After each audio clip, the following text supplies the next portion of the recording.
planting a rainbow. Every year, Mom and I plant a rainbow.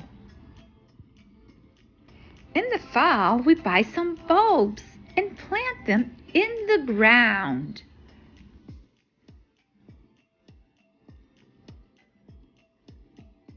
We order seeds from catalogs and wait all winter long for spring to warm the soil and sprout the bulbs. Then it's time to go to the garden center to select some seedlings. We sow the seeds and set out the plants in soil.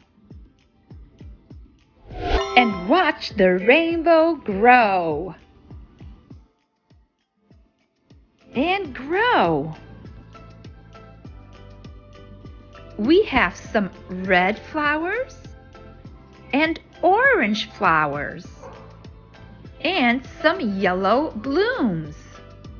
We grow something green and some blue flowers and some purple flowers too. All summer long, we pick them and bring them home.